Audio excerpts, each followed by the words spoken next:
Operation Fatherhood channel here. Uh, Three things to think about if you are about to have your first child.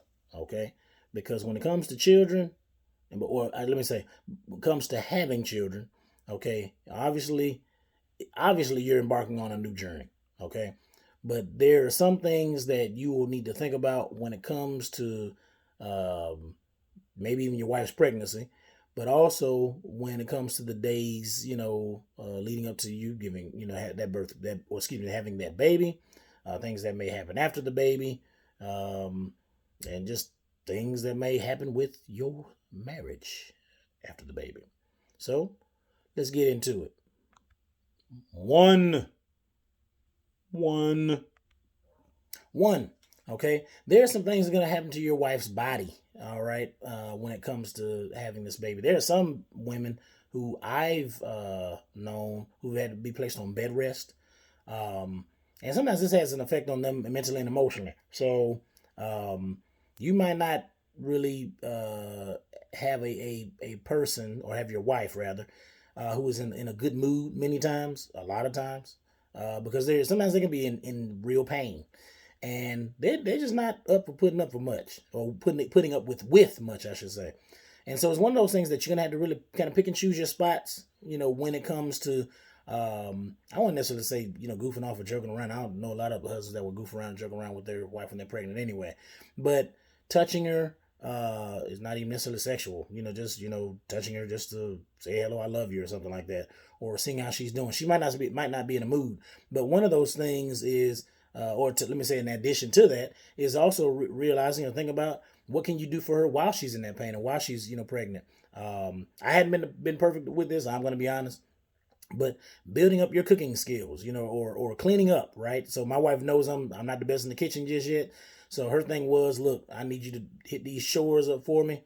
Washing, I don't really wash clothes like that. Vacuuming, whatever, asking her what she needs done, because like I said, her body is going to go through those changes, and you need to be on the lookout for that. Two, two. Okay, so second thing, um, I just talked about women go through, obviously going to go through some changes with bodies. Might not always be in the mood to be touched, whichever, be that sexual or non-sexual. Um, and asking them if there's some things that you can do around the house to help, or cooking, cleaning, whatever.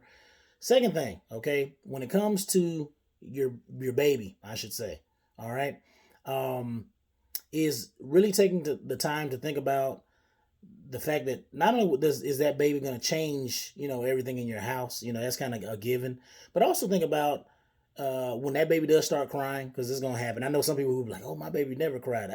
I think that's a rarity, because I know both mine cried. One was worse than the other, but the thing is really making sure that you're kind of going through all of these things to see what's wrong when they're crying. Um, so, for example, it's almost like I think I've heard some people list it off. You know, have they been changed? When's the last time they've been fed? Looking at their body to see if they're any marks. Are they did they get bit or something like that? Or is there something that I could see, visually, that might cause them pain? Um, that's going to be very, very important. And sometimes, the one thing I remember my father told me numerous occasions was, son, sometimes that baby is just going to be crying, because it's, I guess because it's like new to them. It could be something obviously going on with their body too, but sometimes it's just that they are going to be crying.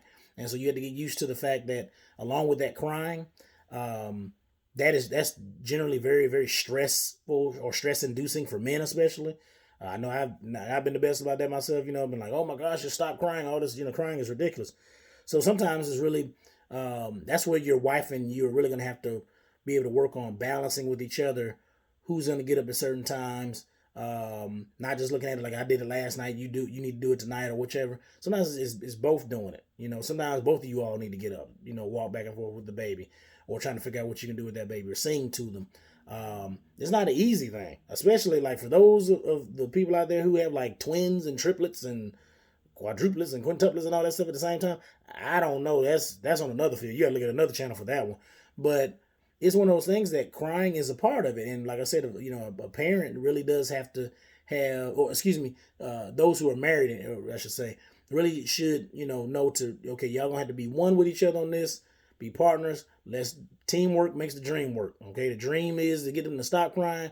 So let's be a team and figure out how we can get them to be calmed down, soothed, loved, and know that they're here for, we're here for them, and to make sure they're gonna be all right. Because, like I said, not an easy thing to hear all that crying. I'm not gonna front. Three. Okay, so third thing. All right, so we went through, like I said, we're dealing with the mom, dealing with the baby. So first thing, like I said, with the mom, her body's gonna go through some changes. Being understanding to that, making sure you're checking in with her to see if she needs anything. Second thing, baby, there's gonna be a lot of crying going on. So try to figure out, what can you do for that baby, or have you done everything you can do for that baby? Sometimes you may have to take him to the hospital. You never know. Third thing, okay, I'm gonna put this on the father. Okay, this is gonna be for you, Dad. You're gonna have to really be understanding of the fact. I talked about the sexual thing just for a brief moment. When it comes to mom, when she's going through body changes and all that kind of stuff, you ain't gonna be getting any for a minute, bruh. That's not that's not to make it that a big deal, but we're males, okay. Many of us we want that loving, okay. We ain't just get married for nothing, okay. I'm partially kidding, but anyway, like I said, the thing is so there's that aspect of it where you might not be able to get that loving and all that good stuff. But the other thing is also really trying to figure out things that you can do for yourself. You're gonna have to do a lot of sacrificing during this time period because the wife they're typically more nurturing than we are as males. That's just the truth. And that being the case, okay, you might have to be the one that may watch the child, at more times, in a sense that she needs to get the chance to get out of the house, get a break, ask her, hey, do you need a break? Let me give you a break, try to ask as many times as possible. Okay, if unless you're at a breaking point yourself, because that could be very tough, man. Like I said, I'm not gonna go into lie about that stuff. I know there are some. I've crossed paths with some spouses, some women and men, some men and women, some or men or women who are like, I call them Earth moms or maybe Earth dads. Like they don't get stressed or whatever when their kids screaming their head off at the first few years of life. Me, I get stressed. I'm like, oh my gosh, what can I do? I'm trying to. That's why I've said in another video. I'm trying to grow in my patience because my little girl is a strong. My baby girl is a very strong will. So anyway, my point being is video's pushing 8 minutes. Is that I want you to be encouraged with thinking about what you need to do for your lady, what you need to do for your baby, and what you need to do for yourself. Okay. So again, those are 3 things you need to be thinking about. Something to think about.